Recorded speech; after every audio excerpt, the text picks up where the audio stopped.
কথায় আছে, যখন আপনি যুদ্ধক্ষেত্রে দাঁড়িয়ে তখন শত্রুকে পিঠ দেখিয়ে পালিয়ে যাওয়া বা পিছু হটে যাওয়া অত্যন্ত অনুচিত যুদ্ধনীতি হয়। কথায় আছে যে শ্রেষ্ঠ যুদ্ধ নীতি হলো সেটাই যেখানে আপনি অস্ত্র হাতে নিয়ে এগিয়ে যান, সাহসের সাথে যুদ্ধ করে শত্রুকে পরাস্ত করে ফিরে আসেন। আর সেটাই আমি করেছিলাম। তখন মহাভারত রচনা হয়েছিল, কারণ তখন ধর্মরক্ষা করা আবশ্যক ছিল। কিন্তু এমনও একটা সময় ছিল যখন আমি যুদ্ধ থেকে পালিয়েছি, কারণ তখন প্রজাদের সুরক্ষা বেশি গুরুত্বপূর্ণ ছিল। আমার গায়ে যুদ্ধ বিমুখ হবার কলঙ্ক লাগিয়েছিল। কিন্তু ঠিক আছে, আমি সেটাই করেছিলাম যেটা প্রয়োজনীয় ছিল। শ্রীরামও লঙ্কা গিয়ে রাবণকে হত্যা করার পূর্বে 4 মাস ধরে অপেক্ষা করেছিলেন। অপেক্ষায় ছিলেন কবে সেই সেতু সম্পন্ন হবে। তারপরে গিয়ে রাবণকে পরাস্ত করলেন, তাকে বধ করলেন। জীবনে কখনো কখনো থেমে যাওয়া বা পিছু হটে যাওয়া কার্যকর হতে পারে। এটা প্রত্যেক সময়ের উপরে নির্ভর করে। শত্রু যে কেউ হতে পারে, যখন খুশি আক্রমণ করতে পারে। কোনো মানুষ হতে পারে, আবার কোনো দানবও হতে পারে। আমাদের নিজেদের মানসিকতা হতে পারে, কোনো অসুখ হতে পারে, মহামারীও হতে পারে। সেক্ষেত্রে সেটাই করুন যেটা উচিত মনে হয়। দেখুন, প্রত্যেকবার নারায়ণ তো আপনাকে সাহায্য করতে আসবেন না। অনেক সময় মানুষকে নিজেকেই সেই বাধার সম্মুখীন হয়ে তাকে পরাস্ত করতে হয়। আর এমনিতেও কথায় আছে যে প্রত্যেক নরের মধ্যে নারায়ণ আছেন। তাই অন্তরের নারায়ণকে জাগ্রত করুন, আর যা সমস্যা আছে তাকে সমাপ্ত করে ফেলুন, তা সে যতই পিছু হটে করতে হোক না কেন। আসুন আর আমার সাথে ভালোবেসে বলুন, রাধা রাধা। এই সংসারে 2 ধরনের মানুষ দেখা যায়, 1 সরল, 2 জটিল। এবার এই যে সরল ব্যক্তি থাকে, তাদের এই সমাজ দুর্বল মনে করে। এমনিতে দেখতে গেলে জলও সরল, বায়ুও সরল। ওনারা যেদিকে চাইবেন প্রবাহিত হতে পারেন। এনাদের যে আকার দেবেন সেটাই ধারণ করবেন। কিন্তু এরা বাস্তব রূপ ধারণ করলে তখন কি হয়? এই জল এমন এক ধারায় পরিণত হয় যে অনেক বড় বড় পাথরকে খণ্ডিত করে দিতে পারে। এই বায়ু এমন এক চক্রবাতে পরিণত হয় যা সংসারে বিনাশ ডেকে আনে। তাই যে ব্যক্তি সরল, তার সরলতাকে সম্মান করুন, তাকে সম্মান করুন, তাকে ভালোবাসা দিন। আর আমার সাথে ভালোবেসে বলুন, রাধা রাধা। কখনো আপনি কোনো গোয়াল দেখেছেন? অধিক মাত্রায় গোবর পড়ে থাকে, আর ওখানে এক ধরনের পোকা দেখতে পাওয়া যায় যাকে গুবরে পোকা বলা হয়। এরা কি করে? সারা দিন সেই গোবরেই বাস করে। সেই গোবরকে গোল আকৃতি প্রদান করে নিজের বাসার দিকে নিয়ে যাওয়ার চেষ্টা করে। অনেক পরিশ্রম করার পরে সেই গোবরের টুকরোগুলো নিজের বাসার দিকে নিয়ে যায়, আর বুঝতে পারে ওর বাসা তো খুবই ছোট, আর এই গোবরের টুকরো তো অত্যন্ত বড়। এ তো বাসাতে প্রবেশ করতেই পারবে না। তাও চেষ্টা করতে থাকে, শেষ পর্যন্ত অসফল হয়, আর সেই পোকা একাই বাসাতে ঢুকে যায়। এরকম মানুষের সাথেও হয়ে থাকে। সমস্ত জীবন মানুষ ধন, স্বর্ণ, সুখ স্বাচ্ছন্দ্য এই সব কিছু অর্জন করতে ব্যস্ত থাকে। আর যখন সময় আসে এই সংসারকে ত্যাগ করে চলে যাওয়ার, তখন সে বুঝতে পারে যে এই সবকিছু তো আমি নিজের সাথে নিয়ে যেতেই পারবো না। মনে দুঃখ নিয়ে সংসার থেকে বিদায় নেয় সে। তার বদলে যদি মানুষ কোনো নির্ধন ব্যক্তিকে সাহায্য করে দেয়, কোনো দুঃখী ব্যক্তিকে হাসাতে চেষ্টা করে, তাহলে মনে সন্তোষ নিয়ে সংসার ত্যাগ করতে পারে। এই জীবনে ধন, স্বর্ণ, সুখ স্বাচ্ছন্দ্য অতি আবশ্যক, কিন্তু এগুলোই বাস্তব সম্পত্তি নয়। তাহলে কি এই বাস্তব সম্পত্তি, সেটা বুঝতে শিখুন, আর আমার সাথে ভালোবেসে বলুন, রাধা রাধা। মানুষ একটা অত্যন্ত শ্রেষ্ঠ কর্ম করতে পারেন, সেটা হলো ভুলে যেতে পারা। আর সেটা বরদানের চেয়ে কম কিছু নয়। মানুষকে যখন কোনো কারণে নিজের প্রিয়জনদের থেকে দূরে যেতে হয়, তখন মনে দুঃখ জাগ্রত হয়। তিনি সেই দুঃখকে ভুলতে পারেন। কখনো কোনো সম্পর্ক থেকে যদি দুঃখ পেয়ে থাকেন তখন সেই দুঃখকে ভুলতে পারেন, কিন্তু এই সংসারের প্রত্যেক আবেগ, প্রত্যেক বস্তু ভুলে যাওয়া উচিত নয়। বিশেষ করে আমাদের প্রিয়জন, আমাদের পরিবারের সদস্য, যখন এই সংসার থেকে ওনারা চলে যান তখন যে সৎকর্ম ওনারা করেছেন, যে প্রেরণা ওনারা আমাদের প্রদান করেছেন, কখনো ভুলে যাওয়া উচিত নয়। যখন আপনি কোনো উঁচু স্থানে পৌঁছে যান, আপনি সাফল্য লাভ করেন, তখন সেই সকল বন্ধুদের ভোলা উচিত নয় যারা আপনার সাথে আরম্ভ থেকে ছিল, যারা সব সময় আপনাকে সাহায্য করেছে। আর সব থেকে গুরুত্বপূর্ণ কথা, আপনার বয়স যতই বৃদ্ধি পাক না কেন, মাতা পিতাকে কখনো ভুলবেন না। আপনি যতই বড় হন না কেন, আপনি তাদের সন্তানই থাকবেন। অভিজ্ঞতার দিক থেকে ওনাদের থেকে ছোটই থাকবেন। তাই সবসময় নিজের মাতা পিতাকে নিজের সাথে রাখুন, কখনো তাদের ভুলবেন না। সেই সকল ব্যক্তিদের ভুলে যাবেন না যারা দুঃখের দিনে আপনার সাথে ছিল, তবেই জীবনে সুখ পাবেন। আসুন আর আমার সাথে ভালোবেসে বলুন, রাধা রাধা। আমাদের জীবনে অনেক ধরনের ব্যক্তি এসে থাকেন। কেউ কেউ আমাদের সাথে থেকে যান, কেউ আমাদের থেকে দূরে চলে যান। কেউ ভালো মানুষ হন, কেউ খারাপ মানুষ। কিন্তু আমরা সবসময় সেই সময়টাকে নিয়ে দুঃখ প্রকাশ করি যখন আমাদের জীবনে কোনো খারাপ ব্যক্তি প্রবেশ করেন। তারা আমাদের খারাপ অনুভূতি দেন, দুঃখ দেন, কষ্ট দেন। আমরা সবাই তাকে ভালো মন্দ কথা বলি। কিন্তু কেন? এমন বিভিন্ন ধরনের মানুষ, খারাপ মানুষ, ভালো মানুষ, সবার জীবনেই আসেন এবং সকলকেই একটা অমূল্য শিক্ষা দান করে যান। এবার আপনি নিজেই ভেবে দেখুন, জীবনে যখন প্রথমবার আপনি আগুন স্পর্শ করেছিলেন, তখন আপনি একটা শিক্ষা লাভ করেছিলেন যে আমাকে আগুনের থেকে একটু দূরে থাকতে হবে। তারপর আস্তে আস্তে আপনি শিখলেন যে কিভাবে এই আগুনকে নিয়ন্ত্রণে রাখতে হবে। তারপর আপনি শিখলেন যে কিভাবে নিজের জীবনে তাকে প্রয়োগ করতে হবে, তা সে অন্ধকারে প্রকাশ লাভ করার জন্য হোক বা খাবার বানানোর জন্য। সেইভাবেই কোনো খারাপ ব্যক্তি যখন আপনার জীবনে আসে, কোনো শিক্ষা দিয়ে যান, তার প্রতি কৃতজ্ঞ থাকুন। তার বিষয় খারাপ ভাবার বা খারাপ অনুভূতি নিয়ে থাকার কোনো প্রয়োজন নেই। সেই শিক্ষা লাভ করুন, ইতিবাচক মনোভাব নিয়ে জীবনের সামনে এগোতে থাকুন। কেউ নেই যিনি আপনাকে বাধা দিতে পারেন। আসুন আমার সাথে ভালোবেসে বলুন, রাধা রাধা। মানুষের জীবন হলো তার যাত্রা এবং প্রত্যেকের জীবনযাত্রার লক্ষ্য হলো আলাদা। এবার মনের মধ্যে এই প্রশ্ন জাগতেই পারে যে এই জীবনের লক্ষ্যটা গুরুত্বপূর্ণ নাকি যাত্রাটা। এবং এই ভাবনায় আমরা কোথাও না কোথাও সব থেকে গুরুত্বপূর্ণ বিষয়ে ভুলে যাই যে সব থেকে গুরুত্বপূর্ণ ব্যক্তিত্ব হলো আমাদের সাথী, আমাদের সহযাত্রী, যার সাথে আমরা এই যাত্রাপথ সুনিশ্চিত করি। এটা খুব গুরুত্বপূর্ণ। আপনি নিজেই দেখুন, মেঘ থেকে বৃষ্টি ঝরে পড়ে। তার লক্ষ্য হলো ধরিত্রী, তার যাত্রাপথ হলো সেই বায়ুমণ্ডল। কিন্তু ও কোন সাথী নির্বাচন করছে তার উপর কত কিছু নির্ভর করে। যদি সাথী হিসেবে ঝিনুককে খুঁজে পায় আর ওই ঝিনুকের ওপরে গিয়ে পড়ে, তাহলে মুক্তয়ে পরিণত হয়। তখন লক্ষ্য কি হয়ে থাকে? ঈশ্বরের আভূষণ। সেখানেই যদি এই জলের ফোঁটা কোনো সাপের সঙ্গ পায়, কোনো সাপের মুখে গিয়ে পড়ে, তাহলে তা পরিণত হয় বিষে।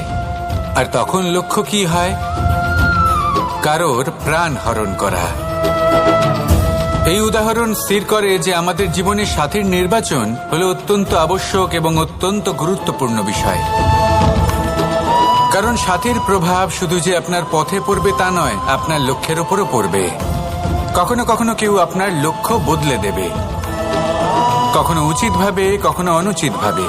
সেটা আপনার নির্বাচনের উপর নির্ভর করছে। তাহলে একজন শ্রেষ্ঠ সাথী নির্বাচন করুন আর আমার সাথে ভালোবেসে বলুন, রাধা রাধা। বিষ এবং অমৃত, এর ভিত্তিতেই সংসার চক্র চলতে থাকে। যখন সমুদ্র মন্থন হয়েছিল তখন এই দুই প্রাপ্ত হয়েছিল। প্রথমে বিষ পাওয়া গেল, তারপর অমৃত। জীবন মন্থন করলেও এগুলো লাভ করা যায়। এবার এই যে বিষ, তা হলো অমৃতের থেকে অনেক বেশি শক্তিশালী এবং সেই জন্যই অনেক বেশি ঘাতকও। এবার বোঝার চেষ্টা করি এই বিষ আসলে কি। যে কোনো বস্তু বা কোনো ভাব যদি মাত্রার থেকে বেশি পরিমাণে আপনার কাছে থাকে, প্রয়োজনের থেকে বেশি আপনার কাছে থাকে, তাহলে সেটা আপনার কাছে বিষ সমান হতে পারে। তা সে ধন হোক, শক্তি হোক, সম্মান হোক, ইত্যাদি ইত্যাদি।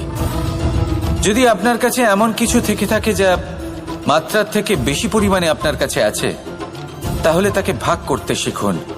যদি আপনি ভাগ করতে শিখে যান, তাহলে এই বিষই আপনার জন্য অমৃতে পরিণত হবে, আর তাদের কাছেও অমৃত সমান হয়ে উঠবে যাদের এই সাহায্যের প্রয়োজন।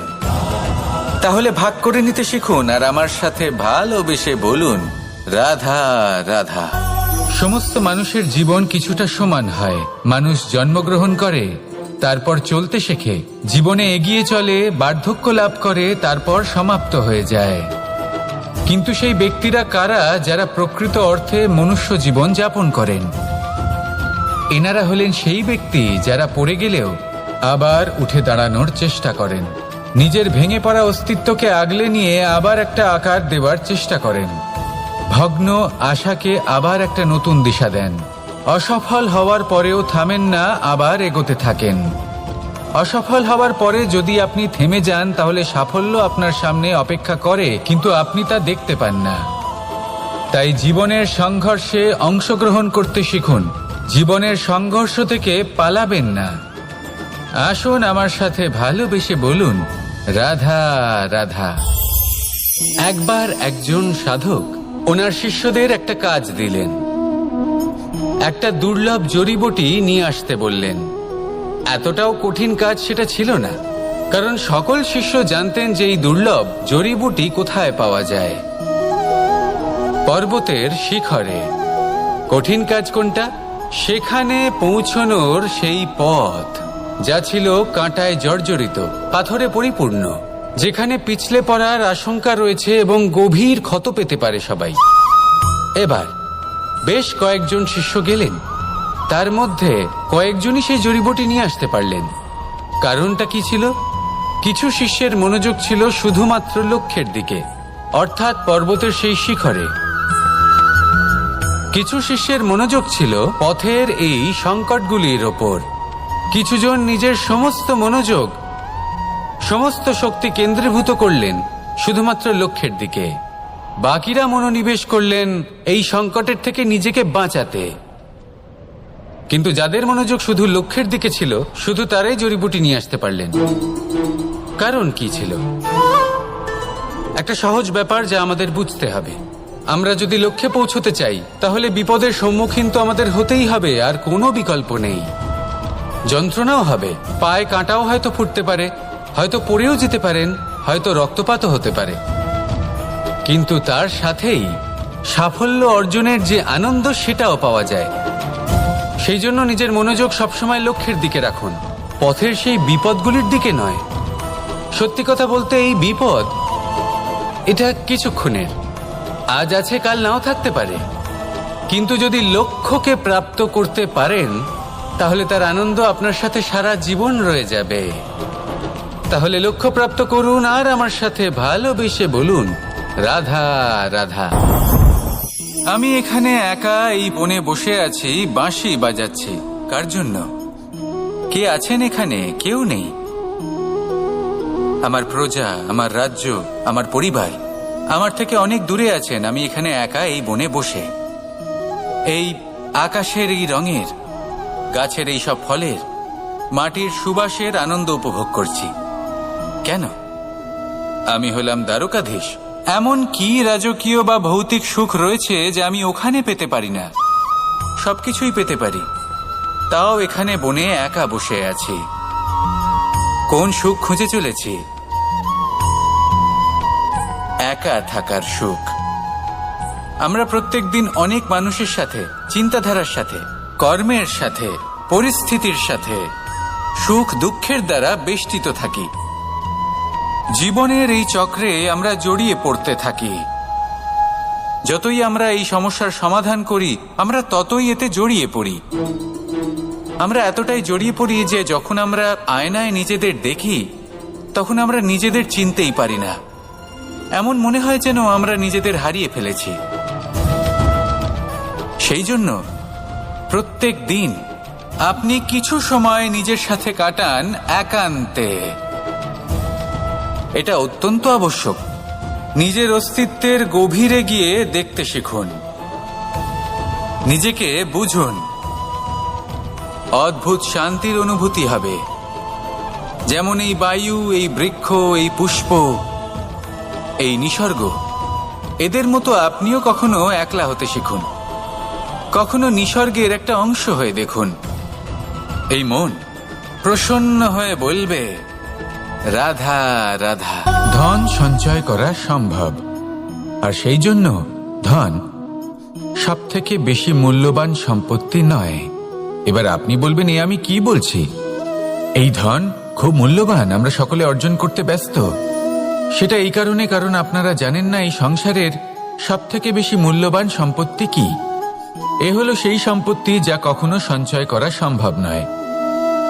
আপনার কাছে যতই ধন থাকুক, তা দিয়ে আপনি স্বাস্থ্য লাভ করতে পারেন, বাড়ি কিনতে পারেন, আদি ইত্যাদি। কিন্তু আপনি যতই ধনী হন না কেন, ফেলে আসা দিনের একটা মুহূর্ত আপনি লাভ করতে পারবেন না। এই একটা মুহূর্ত, এই সময়, এটাই হলো সংসারের সবথেকে মূল্যবান সম্পত্তি।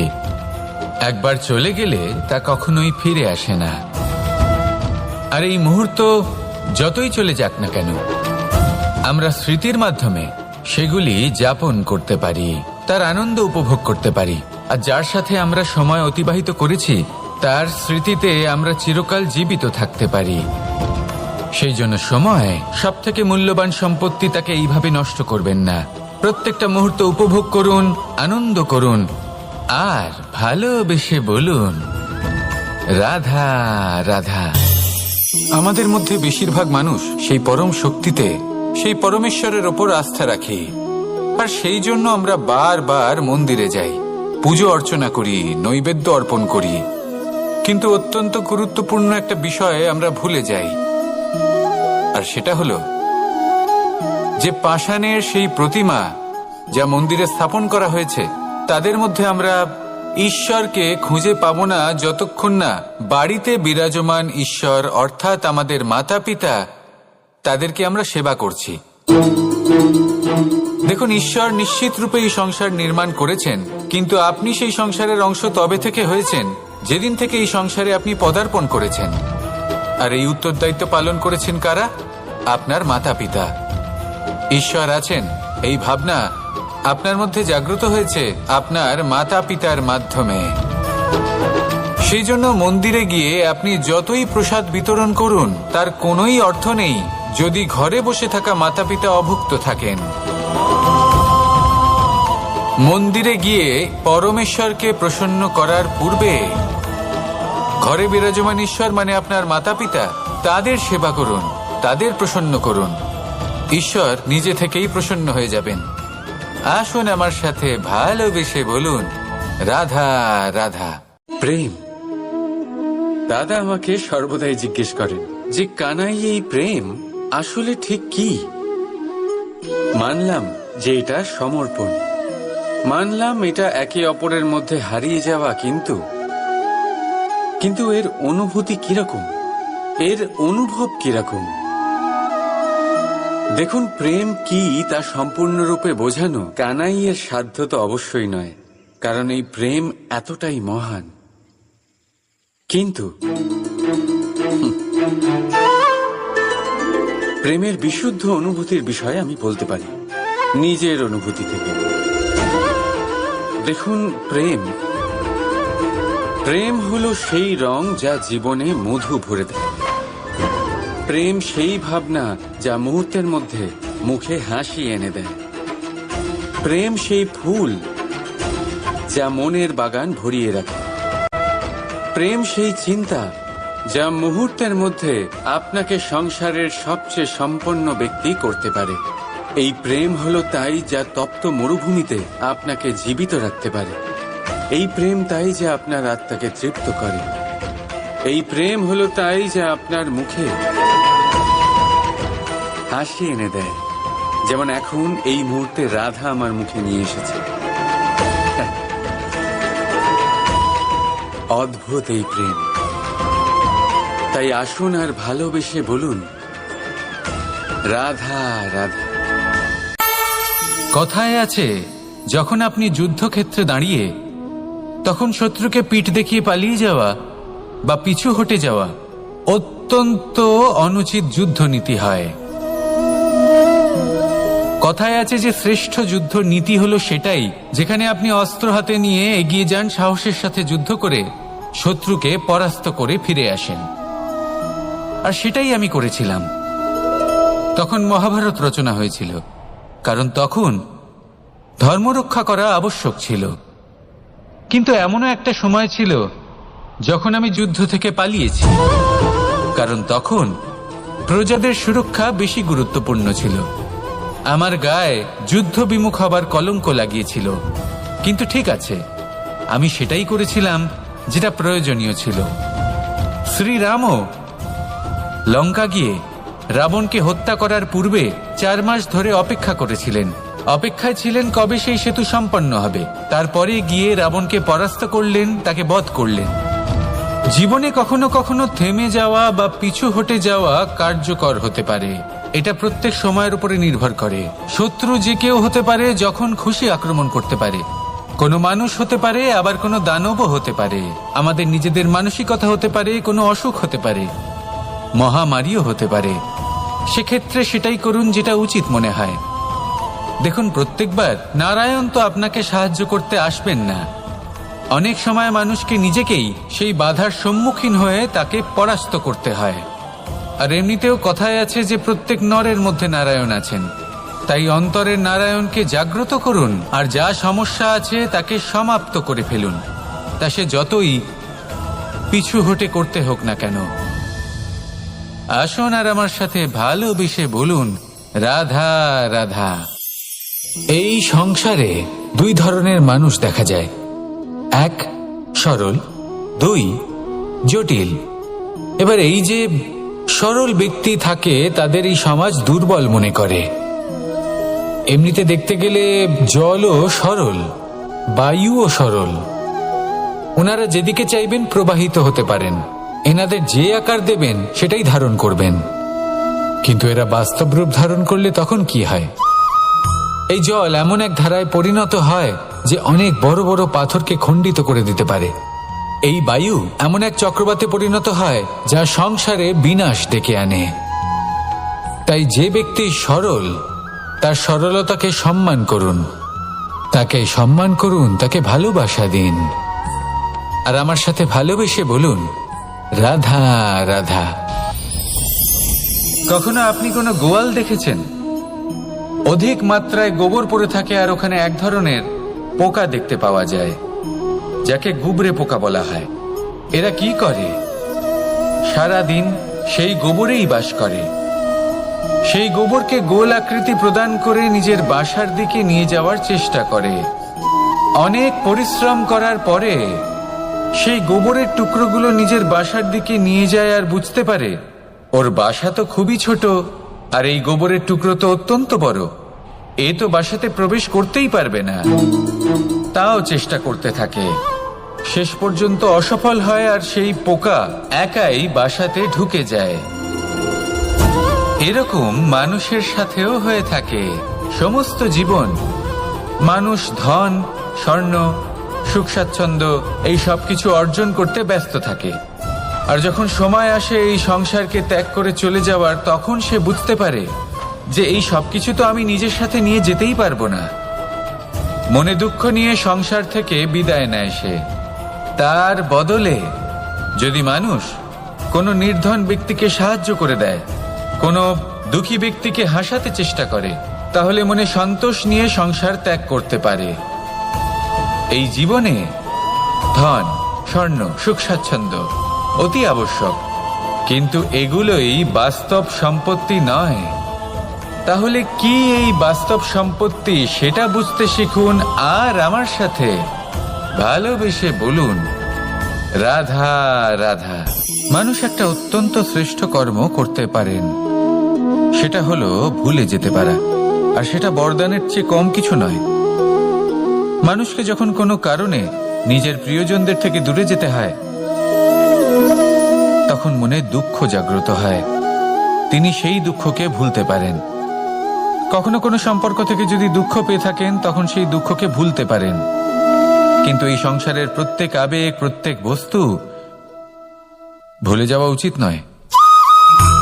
বিশেষ করে আমাদের প্রিয়জন, আমাদের পরিবারের সদস্য, যখন এই সংসার থেকে ওনারা চলে যান, তখন যে সৎকর্ম ওনারা করেছেন, যে প্রেরণা ওনারা আমাদের প্রদান করেছেন, কখনো ভুলে যাওয়া উচিত নয়।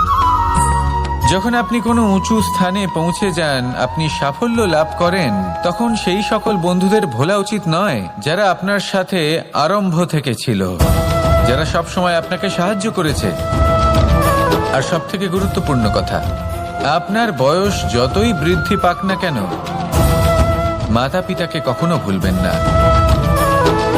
আপনি যতই বড় হন না কেন, আপনি তাদের সন্তানই থাকবেন। অভিজ্ঞতার দিক থেকে ওনাদের থেকে ছোটই থাকবেন। তাই সবসময় নিজের মাতা পিতাকে নিজের সাথে রাখুন, কখনো তাদের ভুলবেন না। সেই সকল ব্যক্তিদের ভুলে যাবেন না যারা দুঃখের দিনে আপনার সাথে ছিল, তবেই জীবনে সুখ পাবেন। আসুন আর আমার সাথে ভালোবেসে বলুন, রাধা রাধা। আমাদের জীবনে অনেক ধরনের ব্যক্তি এসে থাকেন। কেউ কেউ আমাদের সাথে থেকে যান, কেউ আমাদের থেকে দূরে চলে যান। কেউ ভালো মানুষ হন, কেউ খারাপ মানুষ। কিন্তু আমরা সবসময় সেই সময়টাকে নিয়ে দুঃখ প্রকাশ করি যখন আমাদের জীবনে কোনো খারাপ ব্যক্তি প্রবেশ করেন। তারা আমাদের খারাপ অনুভূতি দেন, দুঃখ দেন, কষ্ট দেন। আমরা সবাই তাকে ভালো মন্দ কথা বলি। কিন্তু কেন? এমন বিভিন্ন ধরনের মানুষ, খারাপ মানুষ, ভালো মানুষ, সবার জীবনেই আসেন এবং সকলকেই একটা অমূল্য শিক্ষা দান করে যান। এবার আপনি নিজেই ভেবে দেখুন, জীবনে যখন প্রথমবার আপনি আগুন স্পর্শ করেছিলেন, তখন আপনি একটা শিক্ষা লাভ করেছিলেন যে আমাকে আগুনের থেকে একটু দূরে থাকতে হবে। তারপর আস্তে আস্তে আপনি শিখলেন যে কিভাবে এই আগুনকে নিয়ন্ত্রণে রাখতে হবে। তারপর আপনি শিখলেন যে কিভাবে নিজের জীবনে তাকে প্রয়োগ করতে হবে, তা সে অন্ধকারে প্রকাশ লাভ করার জন্য হোক বা খাবার বানানোর জন্য। সেইভাবেই কোনো খারাপ ব্যক্তি যখন আপনার জীবনে আসে, কোনো শিক্ষা দিয়ে যান, তার প্রতি কৃতজ্ঞ থাকুন। তার বিষয় খারাপ ভাবার বা খারাপ অনুভূতি নিয়ে থাকার কোনো প্রয়োজন নেই। সেই শিক্ষা লাভ করুন, ইতিবাচক মনোভাব নিয়ে জীবনের সামনে এগোতে থাকুন। কেউ নেই যিনি আপনাকে বাধা দিতে পারেন। আসুন আমার সাথে ভালোবেসে বলুন, রাধা রাধা। মানুষের জীবন হলো তার যাত্রা এবং প্রত্যেকের জীবনযাত্রার লক্ষ্য হলো আলাদা। এবার মনের মধ্যে এই প্রশ্ন জাগতেই পারে যে এই জীবনের লক্ষ্যটা গুরুত্বপূর্ণ নাকি যাত্রাটা। এবং এই ভাবনায় আমরা কোথাও না কোথাও সব থেকে গুরুত্বপূর্ণ বিষয়ে ভুলে যাই যে সব থেকে গুরুত্বপূর্ণ ব্যক্তিত্ব হলো আমাদের সাথী, আমাদের সহযাত্রী, যার সাথে আমরা এই যাত্রাপথ সুনিশ্চিত করি। এটা খুব গুরুত্বপূর্ণ। আপনি নিজেই দেখুন, মেঘ থেকে বৃষ্টি ঝরে পড়ে। তার লক্ষ্য হলো ধরিত্রী, তার যাত্রাপথ হলো সেই বায়ুমণ্ডল। কিন্তু ও কোন সাথী নির্বাচন করছে তার উপর কত কিছু নির্ভর করে। যদি সাথী হিসেবে ঝিনুককে খুঁজে পায় আর ওই ঝিনুকের ওপরে গিয়ে পড়ে, তাহলে মুক্তয়ে পরিণত হয়। তখন লক্ষ্য কি হয়ে থাকে? ঈশ্বরের আভূষণ। সেখানেই যদি এই জলের ফোঁটা কোনো সাপের সঙ্গ পায়, কোনো সাপের মুখে গিয়ে পড়ে, তাহলে তা পরিণত হয় বিষে। আর তখন লক্ষ্য কি হয়? কারোর প্রাণ হরণ করা। এই উদাহরণ স্থির করে যে আমাদের জীবনে সাথীর নির্বাচন হলো অত্যন্ত আবশ্যক এবং অত্যন্ত গুরুত্বপূর্ণ বিষয়।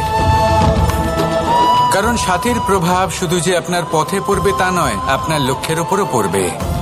কখনো কখনো কেউ আপনার লক্ষ্য বদলে দেবে, কখনো উচিতভাবে, কখনো অনুচিতভাবে।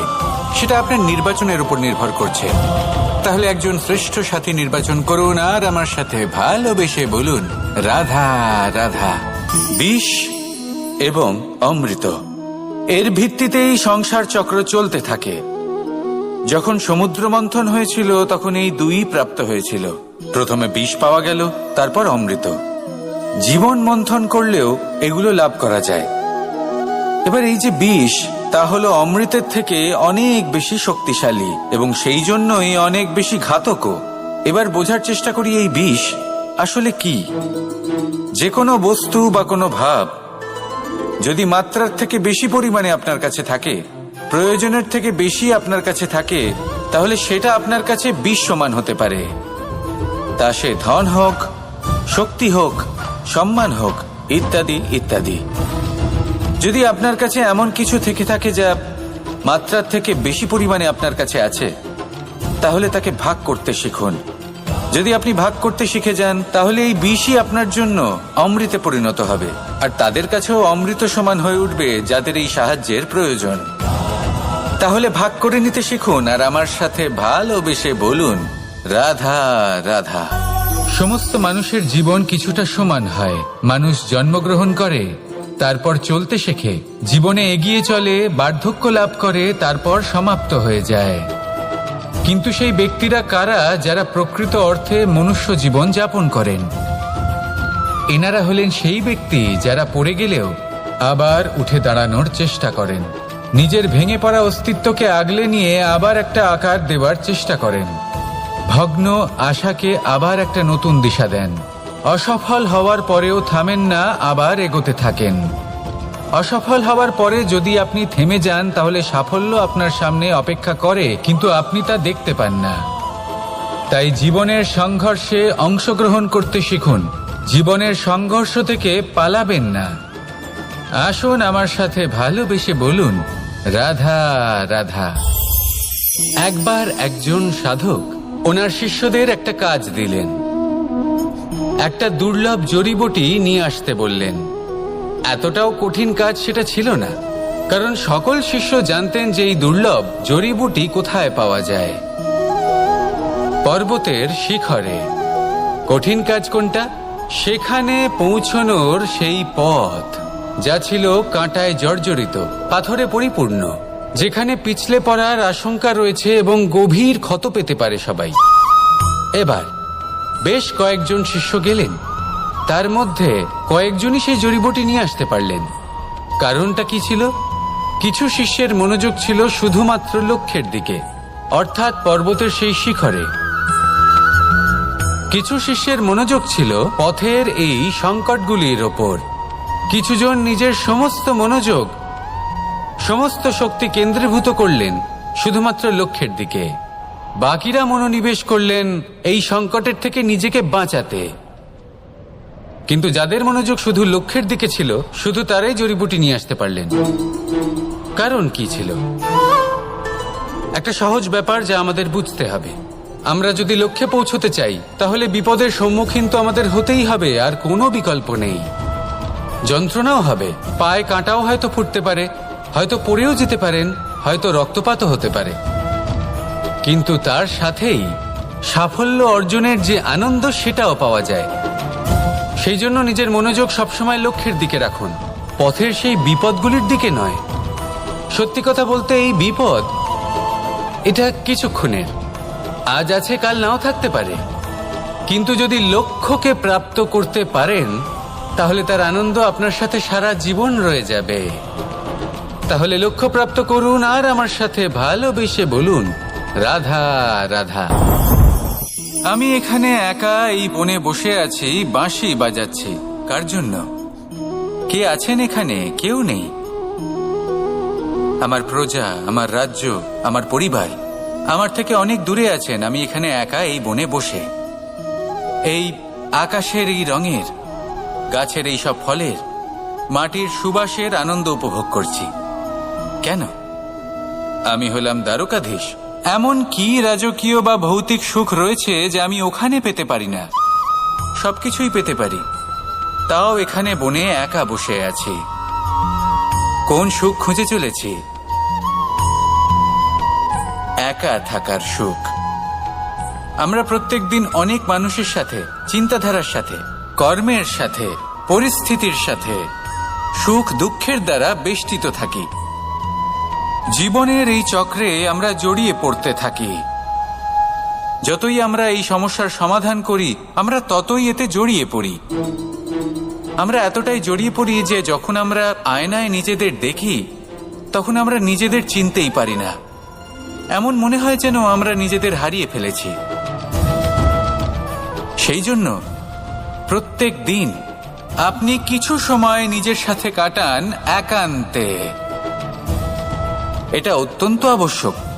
নিজের অস্তিত্বের গভীরে গিয়ে দেখতে শিখুন, নিজেকে বুঝুন। অদ্ভুত শান্তির অনুভূতি হবে।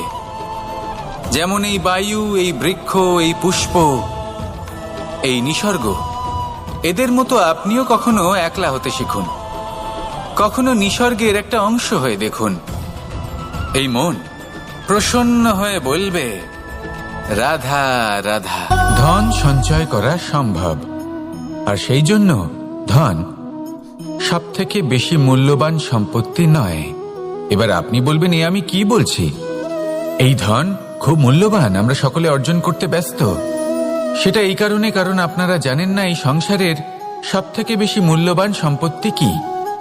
এ হলো সেই সম্পত্তি যা কখনো সঞ্চয় করা সম্ভব নয়। আপনার কাছে যতই ধন থাকুক, তা দিয়ে আপনি স্বাস্থ্য লাভ করতে পারেন, বাড়ি কিনতে পারেন, আদি ইত্যাদি। কিন্তু আপনি যতই ধনী হন না কেন, ফেলে আসা দিনের একটা মুহূর্ত আপনি লাভ করতে পারবেন না। এই একটা মুহূর্ত, এই সময়, এটাই হলো সংসারের সবথেকে মূল্যবান সম্পত্তি। একবার চলে গেলে তা কখনোই ফিরে আসে না। আর এই মুহূর্ত যতই চলে যাক না কেন, আমরা স্মৃতির মাধ্যমে সেগুলি যাপন করতে পারি, তার আনন্দ উপভোগ করতে পারি। আর যার সাথে আমরা সময় অতিবাহিত করেছি, তার স্মৃতিতে আমরা চিরকাল জীবিত থাকতে পারি। সেই জন্য সময় সবথেকে মূল্যবান সম্পত্তি, তাকে এইভাবে নষ্ট করবেন না। প্রত্যেকটা মুহূর্ত উপভোগ করুন, আনন্দ করুন, আর ভালোবেসে বলুন, রাধা রাধা। আমাদের মধ্যে বেশিরভাগ মানুষ সেই পরম শক্তিতে, সেই পরমেশ্বরের ওপর আস্থা রাখি। আর সেই জন্য আমরা বারবার মন্দিরে যাই, পুজো অর্চনা করি, নৈবেদ্য অর্পণ করি। কিন্তু অত্যন্ত গুরুত্বপূর্ণ একটা বিষয় আমরা ভুলে যাই, আর সেটা হলো যে পাষাণের সেই প্রতিমা যা মন্দিরে স্থাপন করা হয়েছে, তাদের মধ্যে আমরা ঈশ্বরকে খুঁজে পাবো না যতক্ষণ না বাড়িতে বিরাজমান ঈশ্বর, অর্থাৎ আমাদের মাতা পিতা, তাদেরকে আমরা সেবা করছি। দেখুন, ঈশ্বর নিশ্চিত রূপে এই সংসার নির্মাণ করেছেন, কিন্তু আপনি সেই সংসারের অংশ তবে থেকে হয়েছেন যেদিন থেকে এই সংসারে আপনি পদার্পণ করেছেন। আর এই উত্তরদায়িত্ব পালন করেছেন কারা? আপনার মাতা পিতা। ঈশ্বর আছেন, এই ভাবনা আপনার মধ্যে জাগ্রত হয়েছে আপনার মাতা পিতার মাধ্যমে। সেই জন্য মন্দিরে গিয়ে আপনি যতই প্রসাদ বিতরণ করুন, তার কোনোই অর্থ নেই যদি ঘরে বসে থাকা মাতা পিতা অভুক্ত থাকেন। মন্দিরে গিয়ে পরমেশ্বরকে প্রসন্ন করার পূর্বে ঘরে বিরাজমান ঈশ্বর মানে আপনার মাতা পিতা, তাদের সেবা করুন, তাদের প্রসন্ন করুন। ঈশ্বর নিজে থেকেই প্রসন্ন হয়ে যাবেন। আসুন আমার সাথে ভালোবেসে বলুন, রাধা রাধা। প্রেম। দাদা আমাকে সর্বদাই জিজ্ঞেস করেন যে কানাই, এই প্রেম আসলে ঠিক কি? মানলাম যে এটা সমর্পণ, মানলাম এটা একে অপরের মধ্যে হারিয়ে যাওয়া, কিন্তু এর অনুভূতি কিরকম, এর অনুভব কিরকম? দেখুন, প্রেম কি তা সম্পূর্ণরূপে বোঝানো কানাইয়ের সাধ্য তো অবশ্যই নয়, কারণ এই প্রেম এতটাই মহান। কিন্তু প্রেমের বিশুদ্ধ অনুভূতির বিষয়ে আমি বলতে পারি নিজের অনুভূতি থেকে। দেখুন, প্রেম হলো সেই রং যা জীবনে মধু ভরে দেয়। প্রেম সেই ভাবনা যা মুহূর্তের মধ্যে মুখে হাসি এনে দেয়। প্রেম সেই ফুল যা মনের বাগান ভরিয়ে রাখে। প্রেম সেই চিন্তা যা মুহূর্তের মধ্যে আপনাকে সংসারের সবচেয়ে সম্পন্ন ব্যক্তি করতে পারে। এই প্রেম হলো তাই যা তপ্ত মরুভূমিতে আপনাকে জীবিত রাখতে পারে। এই প্রেম তাই যা আপনার আত্মাকে তৃপ্ত করে। এই প্রেম হলো তাই যা আপনার মুখে হাসি এনে দেয়, যেমন এখন এই মুহূর্তে রাধা আমার মুখে নিয়ে এসেছে। অদ্ভুত এই প্রেম। তাই আসুন আর ভালোবেসে বলুন, রাধা রাধা।